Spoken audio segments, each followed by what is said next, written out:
All right, welcome back, guys. We are finally finished in the March algorithm, and we're finally ready to move on and kind of take what we've learned in March and move forward into how to run a resuscitation, how to lead a resuscitation, uh, onto our more sort of nuanced topics. But we're going to start today with how to structure a resuscitation. You have all these tools, you have all these knowledge, you have all these people. What do I do with them? How do I put them all facing the right direction to do the right thing at the right time? And how do I do that based on the team that I have? We can't go over every single scenario, but we'll go over kind of a framework that you operate out of and adjust as needed for the specific team that you're working with. Okay. This is for teams. Okay. The next video after this is for team leads or resuscitation leads. This is for the totality of the team, and so there's not a ton of leadership guidance in this one. That will be the next video. This is basically for your whole team to show this is the concept we're going for, and then how do we apply that concept to our specific unit or team or whatever. Okay, this framework, how to run trauma resuscitation, and then how to structure the team under optimal conditions. Okay, there are some things you can't change. There's some things you can change in that. We'll talk about those. And then we'll go over roles, flexibility, and then a script or scaffolding to use to how to organize your people. Here's what we aren't going to talk about. We're going to talk about any and all scenarios that apply to you and your specific team members or mission. If you do combat search and rescue and you work on a two-person team and you only work in Alaska, this is not specifically for you. If you work in a level 1 trauma center in India, probably not for you either. And so just dependent on there's a framework to go off of, not specific for every single team. Utilize your own group's standard operating procedures and use this as a reference point. Okay. Disclosures, I have none. Like I said, I really want some, so if you have anybody that wants to give me some money to hawk their wares, send them my way. I do not speak for the DoD or the Joint Trauma System. All of this is my opinion, basically. It's based on my interpretation of other people's opinions and other people's data and my own experience. Okay, here's some things you can't change. You can't change who you are. You can't change where you are. You can't change what you have. Okay, those are big important things. But they're all full of caveats, okay? Some things you can adjust, flex, whatever. Some things don't matter. You can't change the people around you, but you can change the people around you. So sometimes you might need to get new people, as Jim from the office says. Okay, so who are you? Are you an EMT basic? Are you a U.S. Air Force, U.S. Army, medic, Navy corpsman, paramedic, nurse, NP, PA, CRNA, physician, or are you this type of physician, an EM physician, a surgeon, a trauma surgeon, anesthesia, critical care? These people have different stuff. They have different needs. How you structure your team, how you run trauma, and where you frankly fit within this team depends on what your formal training is in. That's not the end-all, be-all, but that's certainly where you're going to start in terms of where you're sitting at in this team. It all depends on your level of training. You can expand these skill sets, but you're not going to be the resuscitation team lead of a trauma surgeon, an ER doc, and an anesthesiologist if you're an EMT basic. You're not going to be at the foot of the bed. Probably going to be at the side of the bed. That's fine. You can even be at the head of the bed, but you're not going to be at the foot running it. Okay. That's who you are. Now, where you are. Okay, am I in the continental United States? Am I overseas? Okay, those are big two dichotomies. Okay, am I in America? Am I somewhere not in America? Am I in a rural hospital, just seeing a trauma by accident? It's a non-trauma designation center, or I'm at an urban tertiary referral center. I'm a level 1 trauma center. Okay, that changes things dramatically, right? Am I EMT basic or a paramedic and I'm on the side of the road? Am I a paramedic, EMT, EMS doc, National Guard reservist in a disaster zone? So those all things will change how you set your team up. Am I OCONUS in a quote-unquote war zone in a deployed environment? Is there active combat? Are they just sustainment operations? Is it non-combatant evacuation, like short-term mission type thing?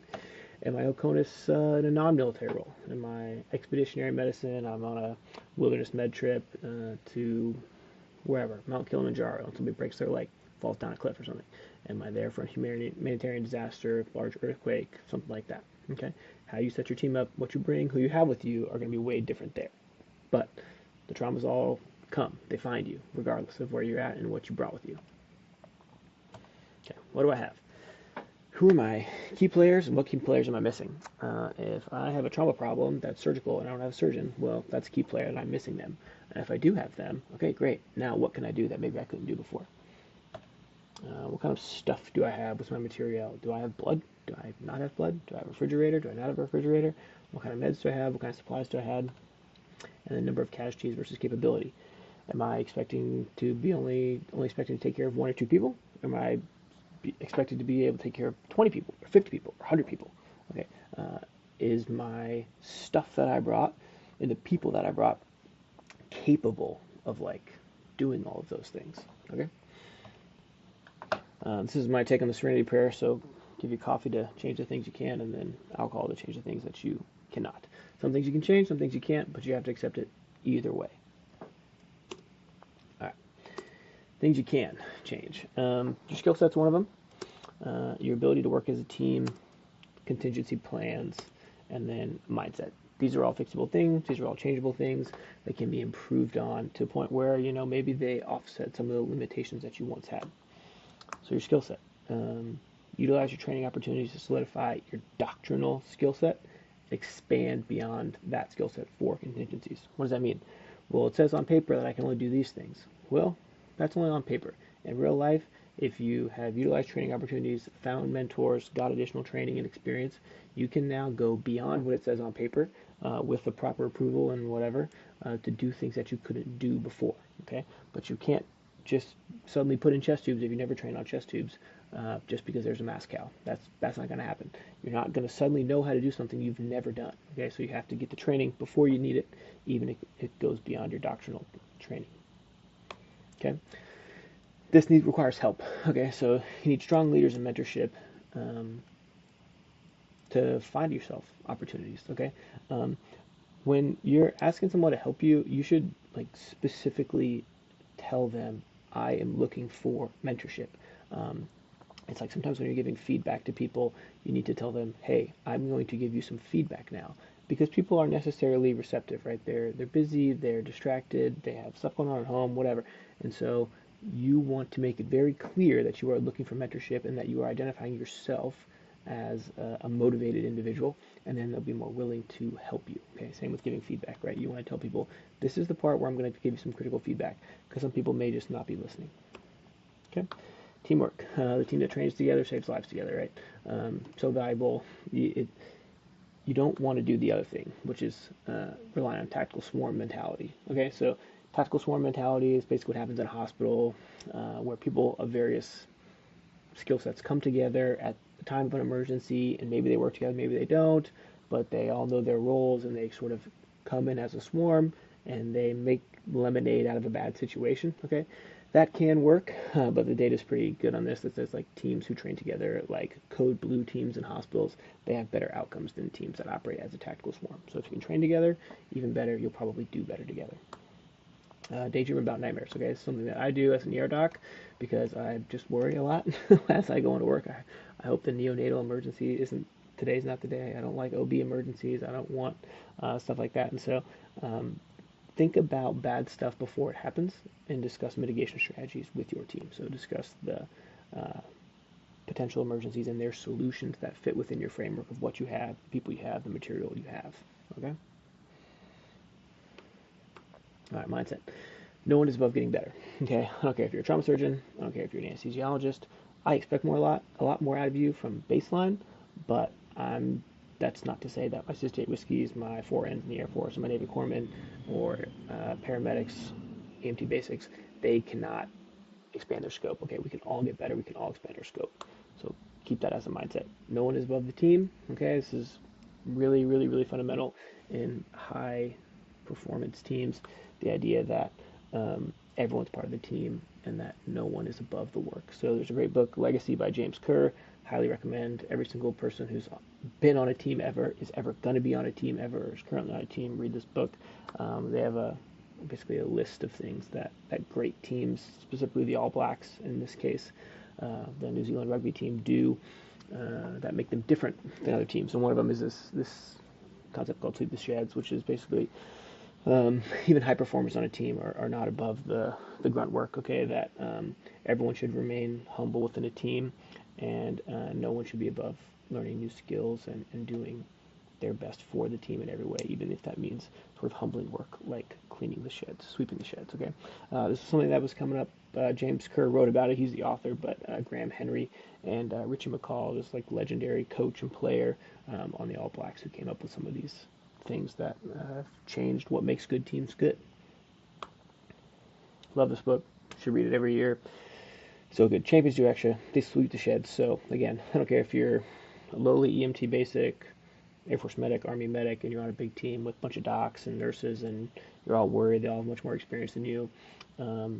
Hopefully they retain this sweep the sheds mentality, and they're able to stay humble and be able to learn things from you and teach things from you. Okay, I expect a trauma surgeon to be able to lead a resuscitation much better than a brand new Army medic. But that being said, that trauma surgeon has stuff to learn about working out of a backpack, and you have something to teach them. And so you both remain humble, and you both teach each other, and you both get better. Okay. So this is optimal conditions for a resus structure. Okay. So we'll talk the roles and team members, and then the structure. It's all dependent, right? So some teams are much, much larger. All right. One of the places where I work is Level 1 Trauma Center. It's not uncommon to see 15 people in the room, okay, for major activations. But that's very, very different if you're somebody who works in a team of two, or frankly a team of one. So some teams are going to be much smaller. These single medical provider point of injury resuscitations, that are present, on the battlefield. Let's say this is going to look very different than what maybe you are used to. But we can't, before, like I said, get into a scenario where we're discussing what is the structure and what is the best framework that every single team on the earth should operate out of. That just doesn't exist. Okay, so we're going to operate and sort of assume that we're basically we are definitive care. All right.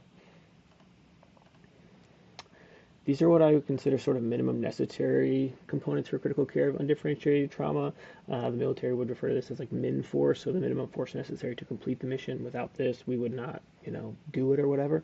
That being said, like when a trauma patient shows up to your hospital, your tent, or your ambulance, like you have what you have. There's no saying, "Oh, sorry, I don't meet minimum force requirements. I'm going to leave." There's nothing you can do about it. But I would say these are like the minimum necessary to run a better resuscitation. You would certainly need more than this. And then at times, if you have less people, like you're just going to have to do it with less. But this is what I would say would be minimum necessary components. Okay, so team lead. Team lead is the one person in charge. Okay. One person has to be in charge. You cannot run it as a team.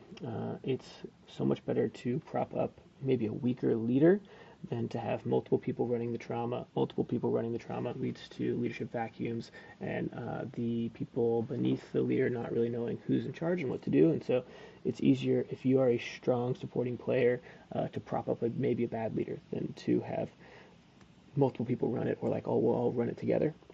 That's a mistake. One person has to run it. Okay, and I would argue that they belong at the foot of the bed, if possible, doing nothing with their hands.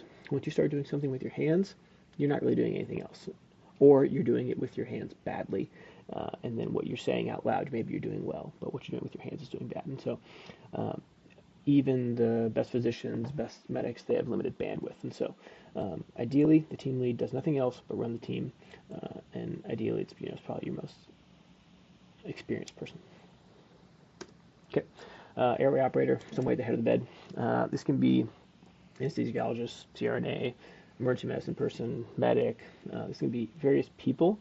Obviously, I think the best person up there, if you had to pick anyone in the whole world, probably an anesthesiologist. They live in the airway all day long. CRNA as well. And so they have a couple roles, communicating with the patient, assessing the airway, assessing GCS, taking history. They talk to the patient, they calm the patient, they give you changes in GCS. So critical function. If you're going to lose somebody, like a skilled provider, then you're going to cut down the team. This is one, unfortunately, ends up getting cut sometimes, and the team lead sometimes end up sitting at the head of the bed to take the airway operator role. Again, not ideal, because once you're not running it and you're doing other stuff, suddenly you're doing maybe both things badly, or you're not running it well, but you're doing the airway well, or vice versa. Medic 1 and Medic 2. So these are labeled like Medic 1 and Medic 2, but these are various people. Okay, this could be Physician 1 and Physician 2. This could be Nurse 1 and Nurse 2, or Medic 1 and Medic 2, or a combo of either of those. Basically, they're on patient's right and patient's left when the patient comes in. responsible for a multitude of things. Okay, so obtaining vitals, placing IVs, placing patient on a monitor, and then also responsible for primary and secondary survey findings, essentially. We'll talk about that when we get to the structure of the resuscitation. Lots of roles in this, lots of areas that if you're a medic, you can expand your skill set here, because when we get into, okay, like I have a mass casualty event, I need medics to operate, at their full scope or even beyond. These people are doing procedures, right? So splinting, tourniquet conversion, needle decompression, cryothyrotomy, along with the airway operator. So they're doing more advanced procedures. And so the broader you can get in your skill set, now you're putting in chest tubes as a medic, because you have minimal, physician support or whatever. Secondary roles for your Medic 1 and Medic 2 would be like administering a medication. So let's say you have multi-casualty incident or whatever, and you have limited nursing skills, or limited nursing capability, I should say. You have one nurse and you got 8 patients, okay? So your medics are going to have to be responsible for administering medications, administering blood products, and working basically at their full scope when you have limited other people. Nurses, if there's any shortage in anything, it seems to always be a nursing shortage, right? Your nurses are some of your most varied skill set people, right? They can do a ton of things. They can do provider stuff, they can do nurse stuff, they can do medic stuff, they can do administrative stuff. They seem to, every year, it seems like we add more roles onto nurses, but we don't increase the number of nurses. And so anybody who's a nurse, my hat's off to them, because they seem to be the most busy people in the hospital, no matter what day it is. But ideally, your nurse would be medication administration, drips, blood products. That would be their whole job, okay? Like in an ideal scenario, one nurse per one patient. That's probably not how it's going to be in real life, but ideally, one nurse, one patient, okay? And they do all the meds. That way you know who's getting what, when they're getting what. There's not mix-up, there's not doubling of the meds. Hey, ask for 100 of fentanyl. There's 2 nurses in the room, so 2 people got 100 fentanyl. No, it's nice to have one person doing all of it. They'll need to be proficient enough, frankly, in trauma resuscitation that should there be mass or multi-casualty events, that they'd be able to step into the leadership role should your physician or your most experienced person have to step away. This team can flex, so there's a lot of caveats here. Obviously, this is Brooke Army Medical Center, taken several years ago. It's a massive team, right? There's surgeons in the room, there's anesthesia in the room, there's emergency medicine residents in the room. That team's different than this team. Okay, this is like in the middle of nowhere. Okay, this could be in Big Bend, this could be in the Grand Canyon, this could be anywhere. And so what those teams are capable of is just going to be very different. And so for your team, it's also going to be different, okay? Well, I actually have 2 medics and a PA on my team. What should I do? Well, you're going to have to talk about that. I actually have like a huge team. I'm part of an Army FRSD, and I have like 25 people on my team, 30 people on my team. Okay, cool. Well, you have like a lot more capability. Well, I'm sort of a secret team, and I have a helicopter. Okay, well, you got tons of stuff then. Like, you're gonna be fine. And so where your team's at, just depending on the people you have and the stuff you have. This person and these teams are very different from each other. Okay, people are gonna have to flex in different roles in this team, so this is like a fluid thing. Okay, so you can add in a big team. Okay, you have lots of people. You can additionally add, beyond your medics on the right and left, a physician on the right and left, okay? If you're going to be giving blood products, it'd be nice to have a single person running your Belmont or your level 1 rapid infuser. If you notice on here, there's no recorder, so no one's recording this stuff. So I would argue that probably falls on the team lead. But it'd be nice to have a person who their whole job is to record. Secondary med nurse is another one, okay? So patients getting multiple things, multiple meds, large volume blood products. Second nurse is a nice person to have. And so this is, like I said, minimum force necessary to run a really good, high-quality resuscitation. If you have less people, it's going to be slower. If you have more people, it could potentially be faster. That being said, there's caveats to more people too, right? The more people are in the room, the stronger your team lead has to be probably to wrangle those people. And the more likely it maybe is to go off the rails if there are other leadership personalities in the room. So more is not always better, but sometimes it can be. Okay. All right. So that's things you can't change, things you can change. Those are roles, minimum force necessary. Okay, fine. Like, I've learned March. How do I actually apply it? What do I do when the patient comes in? Okay, here's the structure. All right. In the United States and even internationally, ATLS is probably the dominant trauma algorithm. First invented in 1978 by an orthopedic surgeon, actually, after his family was in a car wreck and had like bad experience. and then finally adopted by the American College of Surgeons Committee on Trauma in 1980. So ATLS has been around for a long time. It's basically designed to standardize trauma in the United States. Has done well, and you know, a lot of people's lives have been saved because of adaptations of trauma and the standardization effect of it. This is the basic structure. This is not an ATLS course. This is like my take on how to do ATLS and my take on how to do trauma. So this is not like an ATLS course by any means. They still teach some things that are weird, but you know, they're doing their best. Basically, it goes like this. So primary survey, log roll, chest X-ray, pelvic X-ray, secondary survey, get some definitive imaging, and definitive disposition. Okay, some of these are ATLS, some of these I've just added on. All right, so that's the basic algorithm. We'll go into each section and talk about what you actually do during there. Some of these you've learned, some of these we haven't really talked about. So primary survey is March. Okay, this is how the military does it, March, and how other places are really starting to do it. But these are addressing life threats immediately in the correct order. If you come across a life threat, do not stop or do not keep going. You address that life threat until the patient stabilizes, and then you move forward. Okay, depending on how many people you have, you can like continue to move forward through March as long as like you get to massive hemorrhage. And if you have 2 people, you're probably not doing anything else until you address massive hemorrhage. If you have 10 people, okay, a couple people address that, then we keep going to A, R, C, H, okay?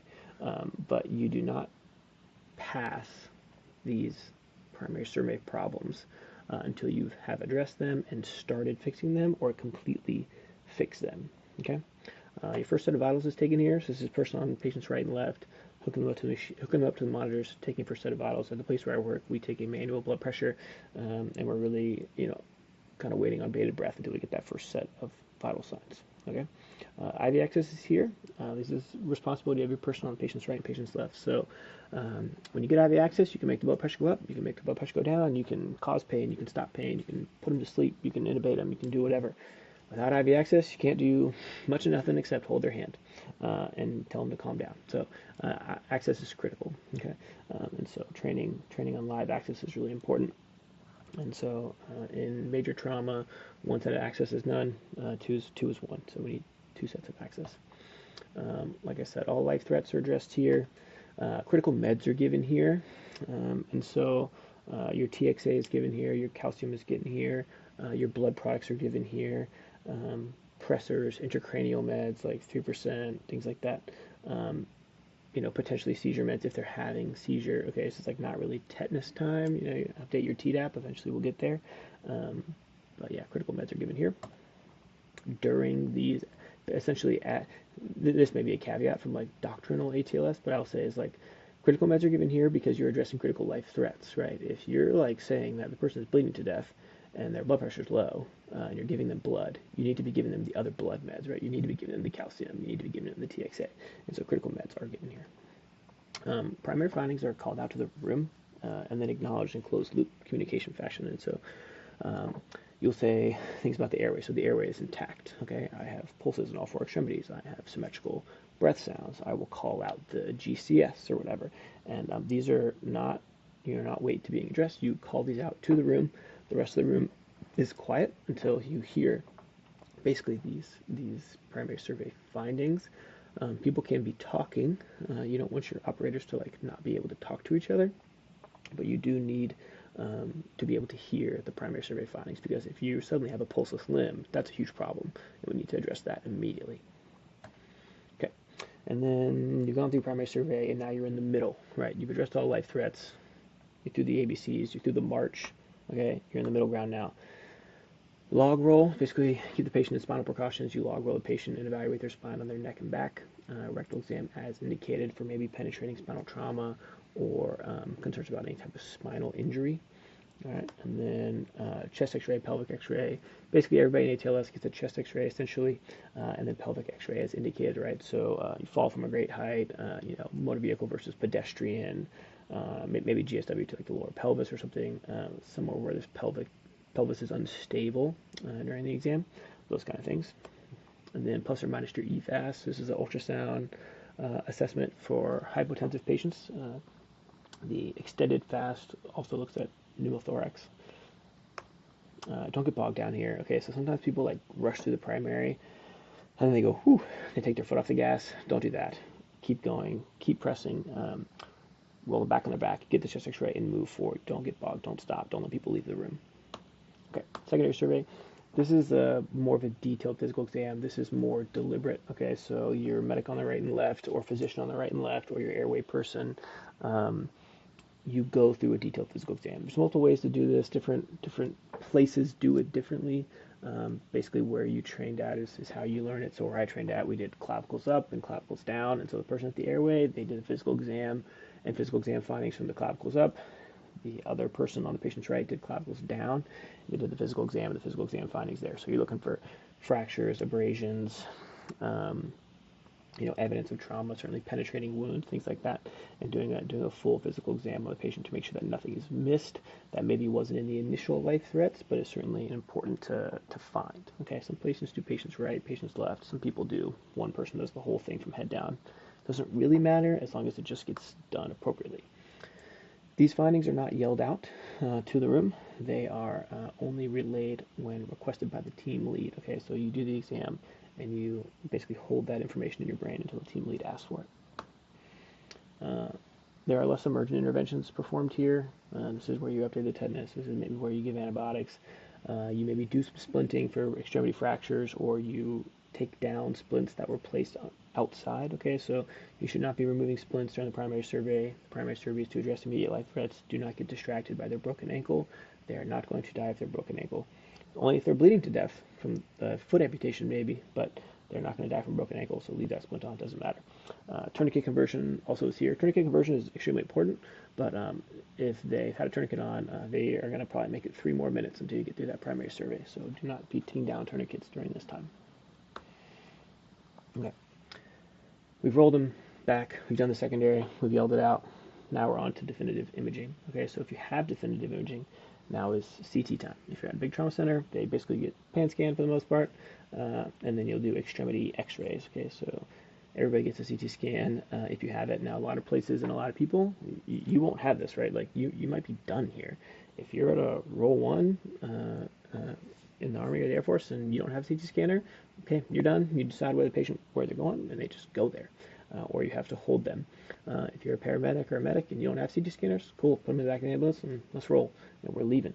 We're not doing anything else because we don't have it. But if you do have it, then now it's time to do that. The considerations will need to be made if you don't have it, but somewhere close to you has it. Do I need to send them there, or do I not need to send them there? Okay, that'll be a local SOP thing. So definitive treatment land, after you get your imaging, you go there, right? So you transfer them to higher level of care. They need to go to another hospital. They need to go to a host nation facility. They need to go to another country. Who knows? Or I don't know. They're really sick. They have some large splenic laceration, liver laceration, bleeding somewhere in the abdomen. They need to go to the OR. All right. They have a big intracranial hemorrhage. They need to go get it evacuated in the OR. Sometimes they get OPS. They get observed in the emergency department or observed wherever you're at.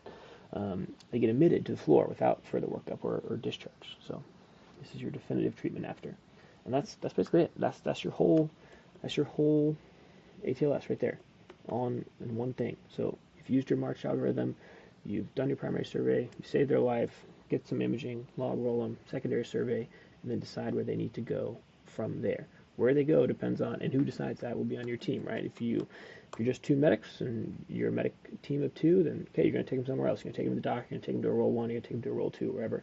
You're going to take them to the big hospital, something like that. But after your secondary and after your imaging, and you decide that dispo, they're ready to go. So a resuscitation is sort of a journey without a defined endpoint, but it does have a defined structure. So we don't know what's going to happen, right? Ideally, they come in and you save them all every single time. And you save them all and you patch them up and they just get discharged from the emergency department. Well, that's probably not going to happen. That'd be nice. But some people got to go to the OR. Some people got to get admitted to the hospitals. Some people got to go to different hospitals. Some people are going to die, unfortunately. And so it's a journey, but you don't know where it's going to end. But you know how to get to the end. If I follow these steps, I will get to the end. And if I follow these steps every time, then I know I'm probably doing it correctly. All right. So now if you watch the other videos, you know March, but now you know how to use it when you are the definitive care team or when you're the care team that they have at that time. Okay, so utilize your March, that's in the primary, move on through that secondary survey. What do I do with this info now? So I have, okay, great, you've showed me how to do it, but what do I do with it? Well, now we have to practice it. This is the hard part, right? It's easy to watch a YouTube video. It's easy to take an ATLS course. But now, how do I get practice? Well, ideally, you practice with your team. Okay, you practice with the people you're going to be doing it with in real life. Okay, usually and ideally with fake patients first, right? Simulation. Drag some dummies in here. Have one of your buddies play the gunshot victim or something. Practice it with fake patients first. You get the practice of, okay, this is how it's supposed to look like. This is the rhythm of it, and this is how quickly or how slowly we have to go, and you will get faster with time. You get practice running it, you get practice being the role player, you get practice being the medic on the side of the bed or the airway person. Practice with fake patients first, then real patients. Hopefully you get some hands on real patients before you really have to like work some shifts or go on deployment, certainly. And then if possible, if you can go to a trauma center and see what it looks like in real life, that's really ideal, right? We do have to be careful about who we emulate. And so we could be emulating people who don't know what they're doing. There's a lot of bro science out there. There's a lot of bro medicine out there. Say, hey, dude, this is what I learned in 2005, and let's give them all Hextend. All right, don't do that. So you have to use some caution when you're gonna pick out who you're gonna watch. It's like anybody else. Have you ever taken bad advice? Well, sure, of course, everybody has. Well, why'd you do that? Well, I didn't know it was bad advice at the time. So it'd be nice if you go to level 1 trauma center. Most of the time, those places are going to be doing things correctly, and you'll be able to see what right looks like. This is what it'll feel like, though. When you have your first major trauma resuscitation, you'll say, cool, yeah, I'm totally a liability in this room. I've done nothing to prepare for the situation. At least that's how I felt when my first traumas came in, and I was a resident, and I was definitely a liability in the room, but you'll get better at it. We've made it to the end. This is shorter than most of them. We're like 31 minutes in, okay? No lit review this time. There's a lot of literature-based decisions in here, but no lit review. So we made it to the end. So let's wrap it up. Takeaways. There's things you can change and there's things you can't. So you'll just have to adjust to those things and do the best you can to be as good as you can. You got to learn to operate within the constraints for the good of the patients. You can't change anything about what the facility you're at looks like. If you're in a tent, you're going to be in a tent. Probably not going to build a hospital while you're there, so you just got to deal with it. But you can learn how to best make that tent the best place it can be. Utilize the scaffolding to work within for your trauma resuscitation to keep you focused during the chaos. Just how we use March algorithm to keep us focused when the patient's dying in front of us, and one of our most important priorities. Okay, ATLS is that for trauma resuscitation, for the structure of the resuscitation, and so use ATLS or something similar, as a scaffolding to work within. As always, trust your gut, do your best, be a good teammate, always stay in the fight. Next video is probably going to focus more on leadership and how to be a team lead and run a resuscitation. And so look forward to that one. This one's for teams. The next one will probably be more for leaders. All the videos now are up on YouTube, and so I'll put a link to that. But all the videos are on YouTube, so feel free to share them far and wide. And thanks for joining me, guys.